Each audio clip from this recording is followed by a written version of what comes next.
कहानी की शुरुआत हॉटन नाम के एक एलिफेंट से होती है।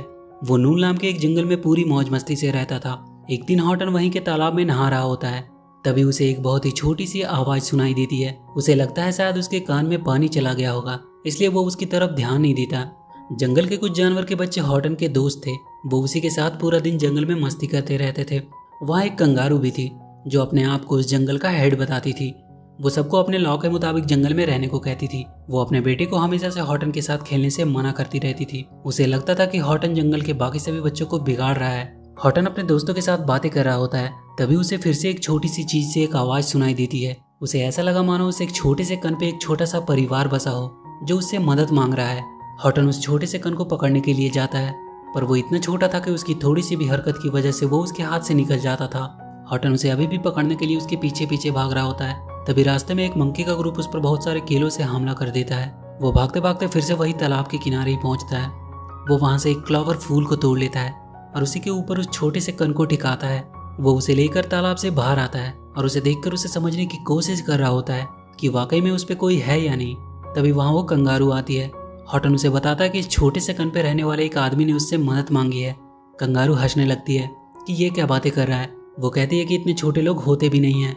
हॉटन कहता है क्या पता, शायद इस छोटी सी चीज में एक पूरी दुनिया बसी हो। जैसे ये हमारे लिए बहुत छोटे हैं, क्या पता हमारा भी प्लेनेट किसी के लिए सिर्फ एक कण के ही बराबर हो। कंगारू से कहती है कि तुम ये सब कहानी अपने पास ही रखो और जंगल के बाकी सभी बच्चों को भी इन फालतू चीजों से दूर ही रखो। वो कहती है कि जंगल के कुछ नियम और कायदे हैं जिसे हॉटन को मानना पड़ेगा, नहीं तो उसे उसके खिलाफ कुछ सख्त कदम उठाने होंगे। वो हॉटन को वार्निंग देकर वहां से चली जाती है। उसके जाने के बाद हॉटन उस छोटी सी चीज को गौर से देखता है और सोचता है कि शायद यहाँ के लोग बहुत छोटे हैं, इसलिए वो लोग उसकी आवाज को नहीं सुन पा रहे हैं। इसलिए वो जोर से हेलो बोलता है। सच में उस एक छोटे से कण पे एक पूरा शहर बसा हुआ था। हॉटन की आवाज ट्रैवल करते हुए वहां नीचे तक पहुंचती है। उस शहर का नाम होविल था और वहां के रहने वाले को हुस कहते थे। उस शहर के लोग इस बात से पूरी तरह से अनजान थे कि उनका पूरा शहर एक छोटे से क्लॉवर के फूल पे टिका हुआ है। वहां के मेयर का नाम मैकडोड था। मेयर और उसकी वाइफ की टोटल 96 बेटियां थी। वो हर एक को अपने दिन के कुछ ही सेकंड्स दे पाता था। जब तक मेयर अपनी बेटियों के प्रॉब्लम सुन रहा है तब तक तुम थोड़ा इधर ध्यान दो। दोस्तों, अब जमाना है गेमिंग का, लेकिन 100 गेम्स खेलने के लिए 100 ऐप्स थोड़ी डाउनलोड करोगे। बस एक विंजो काफी है, क्योंकि यहाँ है knife of, ship battle, cricket जैसे 100+ गेम्स। जैसी स्किल वैसी गेम्स। विंजो पर गेम्स खेलो और जीतो बहुत सारे कैश रिवॉर्ड्स और डायरेक्ट विड्रॉ करो पेटीएम, यूपीआई या बैंक में। विंजो वर्ल्ड वॉर में बाकी लोगों से कम्पीट करो और जिताओ अपनी टीम को। और यहाँ तो हारने का भी गम नहीं, क्योंकि यहाँ हारने पे भी तुम जीतते हो कैश रिवॉर्ड्स। सिर्फ गेमिंग ही नहीं, शॉपिंग भी करो। विंजो स्टोर पे मिलते हैं एसफाल्ट, माइनक्राफ्ट की करेंसी सबसे सस्ते दाम पर, और अमेजॉन प्राइम, डोमिनोज, हॉटस्टार जैसे कई बड़े ब्रांड्स के डिस्काउंट कूपन भी। तो जल्दी से डाउनलोड करो विंजो ऐप मेरे डिस्क्रिप्शन में दिए गए लिंक से और पाओ 50 रुपीज कैश बोनस बिल्कुल फ्री। तो वापस से हम कहानी पे आते हैं। मेयर का सिर्फ एक ही बेटा था जिसका नाम जोजो था। मेयर चाहता था कि उसका बेटा भी उसके जैसे ही आगे चलकर हुविल शहर का मेयर बने, पर जोजो को शायद इसमें कोई इंटरेस्ट नहीं था। हॉटन अपने बेस्ट फ्रेंड मॉर्टन नाम के एक रैट को उस क्लोवर के बारे में बता रहा होता है। मॉर्टन उससे कहता है कि चाहे तुम सही हो या गलत, वो हमेशा उसके साथ रहेगा, पर ये छोटी दुनिया वाली बात प्लीज वो अपने तक ही रखे, नहीं तो सब उसे पागल समझेंगे। हॉटन उसे कहता है कि वो ये बात अपने तक ही रखेगा, वो किसी से नहीं कहेगा। मॉर्टन के वहां से जाते ही हॉटन के बाकी सभी दोस्त आते हैं। वो चाहकर भी उनसे वो बातें छुपा नहीं पाता है और उन्हें सब कुछ बता देता है कि उसे एक बहुत ही छोटी सी दुनिया मिली है जो इस क्लॉवर फूल पे टिकी हुई है। हॉटन उस क्लॉवर को अपने पास रखकर उछल कूद कर रहा था और इसका असर हुविल शहर पे पड़ रहा था। मेयर को वहाँ आज उस शहर में बहुत अलग अलग चीजें होती हुई दिखाई दे रही थी जो पहले कभी नहीं हुई थी। मेयर वहाँ के प्रेसिडेंट से जाकर मिलता है जो वहाँ के एनुअल सेलिब्रेशन की अनाउंसमेंट कर रहा था। मेयर उन्हें बताता है कि उसके शहर में कुछ अजीब अजीब चीजें हो रही है जो पहले कभी नहीं हुई, इसलिए सबकी सेफ्टी को ध्यान में रखते हुए एनुअल सेलिब्रेशन को उन्हें पोस्टपोन करना होगा। पर वो प्रेसिडेंट मेयर को डांट देता है कि वो कुछ भी बोल रहा है और ये सेलिब्रेशन वो कभी भी पोस्टपोन नहीं होने देगा। मेयर उदास होकर अपने ऑफिस आ जाता है। वो अपने शहर की सेफ्टी को लेकर काफी ज्यादा चिंतित था। वो प्रेसिडेंट की हरकतों से काफी ज्यादा गुस्सा था। वो एक स्टेपलर उठाकर उसकी तस्वीर की तरफ गुस्से में फेंकता है जो वापस आकर मेयर को ही लगती है। वो दर्द के मारे जोर से चिल्लाता है और उसकी ये चीखें हॉटन को भी सुनाई देती है। हॉटन फिर से हेलो कहता है और इस बार मेयर को उसकी आवाज सुनाई देती है। वो डर के मारे इधर उधर देखने लगता है कि कौन है। वो वहां रखे एक स्पीकर को उठा लेता है। वो देखता है कि आवाज एक टूटे हुए पाइप से आ रही है। वो जाकर उस पाइप पे वो स्पीकर लगा देता है जिससे उसे हॉटन की आवाज पूरी क्लियर आने लगती है। वो पूछता है कि कौन है वहाँ। हॉटन उसे अपना इंट्रो करवाता है। हॉटन उससे कहता है कि उसकी पूरी दुनिया एक फूल के ऊपर टिकी हुई है। मेयर को पहले लगता है कि कोई उनके ही ऑफिस का आदमी उनके साथ मजाक कर रहा है, तब हॉटन उसे यकीन दिलाने के लिए उसके शहर को शैडो में ले जाकर तुरंत अंधेरा और उजाला कर दिखाता है। मेयर को यकीन नहीं हो रहा था कि ये क्या हो रहा है, पर यह रियलिटी थी। अब उसे हूविल शहर की और भी चिंता होने लगी। वो बहुत घबरा जाता है। वो भागकर वहाँ की साइंटिस्ट डॉक्टर लूर के पास जाता है। वो उसे पूछता है कि अगर उनका शहर एक छोटे से फूल के ऊपर टिका हो तो उसे कैसे पता चलेगा। डॉक्टर लूरू से बताती है कि अगर ऐसा हुआ तो बहुत सारे चेंजेस हमें देखने पड़ेंगे, तुरंत मौसम भी बदल सकते हैं, और अगर उनका प्लेनेट कहीं स्टेबल नहीं रहा तो वो पूरी तरह से डिस्ट्रॉय भी हो सकता है। मेयर भागता हुआ वापस आता है और हॉटन से बात करता है। वो उससे कहता है कि उसे उसकी थोड़ी मदद करनी होगी। हॉटन कहता है कि वो उनकी पूरी मदद करेगा। मेयर उससे कहता है कि उनके शहर को एक सेफ जगह पे रखना होगा ताकि कोई खतरा ना हो। हॉटन इधर उधर देखता है और फिर उसे जंगल के बीच में एक बड़े से पहाड़ के ऊपर एक छोटी सी गुफा दिखाई देती है और उसे ये सबसे सेफ और अच्छा जगह लगा उनके लिए। वो उस क्लोवर को लेकर आगे बढ़ जाता है और तभी उसके सारे दोस्त अपने पास एक क्लोवर लिए हुए आते हैं और हॉटन से कहते हैं कि उनके क्लोवर पे भी लोग रहते हैं। कंगारू का बेटा रूडी भी एक क्लोवर लिए हुआ था, जिससे वो कंगारू उस पर बहुत ज्यादा गुस्सा हो जाती है और कहती है कि ऐसी कोई चीज नहीं होती है, ये सब बकवास है। वो गुस्से में जाकर हॉटन से कहती है कि ये तुम क्या कर रहे हो, उसने मना किया था ये सब चीज बच्चों को बताने से। वो उसे अभी इसी वक्त वो क्लोवर उसे देने को कहती है, पर हॉटन उसे ये देने से मना कर देता है। वो कहता है कि चाहे कुछ भी हो जाए ये क्लोवर उसे नहीं देगा। सारे मंकीज का ग्रुप भी वहाँ उस कंगारू के सपोर्ट में आ जाता है। हॉटन वहाँ से भाग जाता है। अब वो किसी तरह जल्दी से उस बड़े से पहाड़ तक पहुंचना चाह रहा था। हॉटन को जंगल के बीच में एक लकड़ी का पुल मिलता है जो उसे पार करना था, पर वो पुल काफी कमजोर थी। वो हॉटन के बाहर से टूटने लगती है। हॉटन किसी तरह अपने आप को बैलेंस करने की कोशिश कर रहा होता है, पर इसके इतने हिलने डुलने की वजह से पूरे हूविल में भूकंप आ रहा था। वो किसी तरह से उस पुल को पार कर पाता है। मेयर भागता हुआ अपने घर आता है। वो जोजो से कहता है कि घर में जितनी भी टूटने और गिरने वाली चीजें हैं उसे अभी के लिए हटा दिया जाए, और वो अपने रूम में लगे हुए लाइट को उतारने लगता है। तभी उसकी वाइफ आ जाती है। वो मेयर के इस बिहेवियर से शॉक में थी।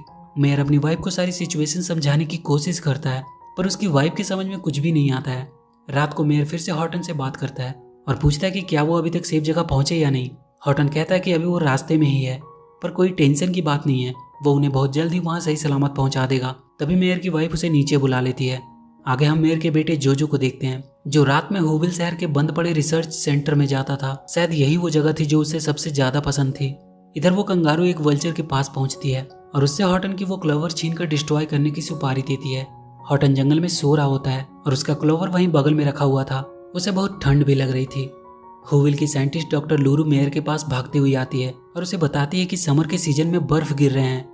वो कहती है कि हूविल डिजास्टर की ओर बढ़ रहा है। मेयर जल्दी से हॉटन से बात करने की कोशिश करता है और उसे बताता है कि समर के सीजन में यहाँ बर्फ कैसे गिर रहे हैं। हॉटन देखता है जहाँ वो सोया था वहाँ ओस के गिरने से उन्हें यह प्रॉब्लम हुई है। वो अपनी गर्म फूंक मारकर सारे बर्फ को पिघला देता है। तभी हॉटन को वहाँ की झाड़ियों के हिलने की आवाज सुनाई देती है। वो डरने लगता है, पर वहाँ उसका दोस्त मॉर्टन आया था। वो हॉटन को बताता है कि बहुत बड़ी प्रॉब्लम हो गई है। कंगारू ने सारे जानवरों को उसके खिलाफ भड़का दिया है और वो लोग उसे जंगल से बाहर निकालने की बात कर रहे हैं, और वो कंगारू व्लाड नाम के एक वल्चर को उससे वो क्लोवर छीनने के लिए सुपारी दी हुई है। हॉटन उसे वार्निंग के लिए थैंक्स बोलता है, पर वो कहता है कि वो इस क्लोवर को सही सलामत उस पहाड़ पे पहुंचा कर ही रहेगा। हॉटन मेयर को समझाता है कि उसके ऊपर अब कभी भी हमला हो सकता है, इसलिए वो अपने सारे लोगों को कहीं सेफ जगह पर रहने को कहे ताकि कोई डैमेज ना हो। मेयर उसे कहता है कि उसके शहर के लोग एनुअल सेलिब्रेशन करने वाले हैं और उनका प्रेसिडेंट कभी भी उनकी बात नहीं सुनता है। तभी हॉटन पे वल्चर हमला कर देता है। वो भागने लगता है और हूविल में फिर से भूकंप आने लगती है। हॉटन किसी तरह से उस क्लोवर को बचाता हुआ भाग रहा था। वो वल्चर किसी भी हालत में उससे उसका क्लोवर छीनना चाहता था और इधर हूविल के सारे लोग इधर उधर गिर रहे थे। हॉटन उससे किसी तरह पीछे छुड़ाकर मेयर से पूछता है कि क्या वो सब ठीक है। हूविल के सारे लोग मेयर के घर के आगे आकर जमा हो गए थे। हॉटन मेयर से कहता है कि उसे सब लोग को जल्दी से समझाना होगा क्योंकि वो लोग बहुत बड़े खतरे में हैं। मेयर शहर में इमरजेंसी लागू करने को कहता है। तभी वहाँ का प्रेसिडेंट सबसे कहता है कि कोई बात नहीं है, वो लोग अपना सेलिब्रेशन मनाना जारी रख सकते हैं, और सारे लोग भी मेयर के खिलाफ हो जाते हैं। उन सबको प्रेसिडेंट की बातों पे ज्यादा भरोसा था। मेयर उन्हें बहुत समझाने की कोशिश करता है, पर कोई उसकी बातों का विश्वास नहीं करता है। मेयर हॉटन से कहता है कि वो खुद हूविल के लोगों को विश्वास दिलाए कि वो कितने बड़े खतरे में है। हॉटन उन्हें अभी समझाने ही वाला था कि तभी वो वल्चर उस पर अटैक करता है और वो क्लोवर को लेकर उड़ जाता है। हूविल में बहुत तेज हवाएं चलने लगती है, पर तब भी उस प्रेसिडेंट को लगता है कि ये सब बस ऐसे ही हवाएं चल रही है और कोई भी खतरे की बात नहीं है। हॉटन उस वल्चर के पीछे अभी भी भाग रहा था, पर जब तक वो उसे पकड़ पाता वो वल्चर उस क्लोवर को नीचे बहुत सारे क्लोवर के बीच फेंक देता है। वहाँ बहुत सारे क्लोवर्स थे, उनमें से हॉटन को अपना वाला क्लोवर मिलना लगभग नामुमकिन था, पर फिर भी वो हार नहीं मानता। वो दिन भर बिना रुके उस क्लोवर को ढूंढता रहता है। तभी उसे एक उड़ता हुआ क्लोवर दिखाई देता है। वो उसे जाकर जल्दी से पकड़ता है। ये उसी का क्लोवर था। वो मेयर को आवाज देता है पर उधर से कोई आवाज नहीं आ रही थी। वो वहीं उदास होकर गिर जाता है। कुछ देर बाद हॉटन को मेयर की आवाज सुनाई देती है। हुविल के सारे लोग अब हॉटन को सुन रहे थे और उन्हें अब मेयर की बातों पे भरोसा भी था। मेयर हॉटन को अपनी पूरी फैमिली और शहर के लोगों से मिलवाता है और कहता है कि सारे हुविल और वहाँ के लोग उस पर पूरा भरोसा करते हैं। हॉटन उन्हें लेकर आगे बढ़ जाता है। कंगारू को जब पता चलता है कि हॉटन के पास अभी भी वो क्लोवर है तो वो सारे जंगल के जानवर को इकट्ठा करती है और उसे बताती है कि हॉटन की वजह से सारा जंगल खतरे में है और अगर उन लोगों ने हॉटन को अभी नहीं रोका तो उनके बच्चों पे इसका बहुत बुरा असर पड़ेगा। जिसे सुनकर जंगल के सारे जानवर गुस्सा हो जाते हैं और वो लोग हॉटन को पकड़ने के लिए निकल जाते हैं। हॉटन अभी रास्ते में ही था, तभी वो अपनी तरफ जानवर का एक पूरे झुंड को आता देखता है। सब उन्हें चारों तरफ से घेर लेते हैं। कंगारू उससे क्लोवर को उसके हवाले करने को कहती है, नहीं तो वो लोग उसे पकड़कर पिंजरे में डाल देंगे। हॉटन उन्हें बताने की कोशिश करता है कि इस क्लोवर पे एक दुनिया बसती है जिसे वो बर्बाद नहीं होने दे सकता। कंगारू सारे जानवर से उसे पकड़ लेने को कहती है। मेयर ये सब बातें सुन रहा था। वो सबसे बहुत जोर से आवाज करने को कहता है ताकि वो सब सारे जानवर उन्हें सुन सके। सारे हुविल के लोग आवाज करने लगते हैं पर ये काफी नहीं था। मेयर देखता है जोजो कहीं जा रहा है। वो उसके पीछे पीछे उसके रिसर्च सेंटर में पहुंचता है जहां वो देखता है जोजो ने बहुत सारे ऊंची आवाज निकालने की मशीन बनाया हुआ है। जोजो उन मशीन की मदद से और भी तेज आवाज निकालने लगता है। तब तक हॉटन को पकड़कर केज में बंद कर दिया गया होता है।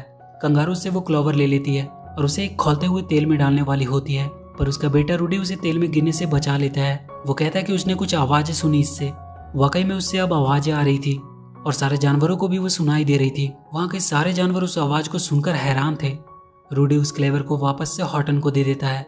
हॉटन मेयर को बताता है कि उन्होंने कर दिखाया। हुविल के सारे लोग जश्न मनाने लगते हैं और जंगल के अब सारे जानवर भी हॉटन के साथ थे। पर वो देखता है कि कंगारू अकेली पड़ गई है। वो उसके पास जाता है। उस कंगारू को भी अपनी गलती का अब एहसास हो चुका था और वो सब मिलकर उस क्लोवर को उस पहाड़ पे सेफली रख देते हैं और ये मूवी यहीं खत्म हो जाती है।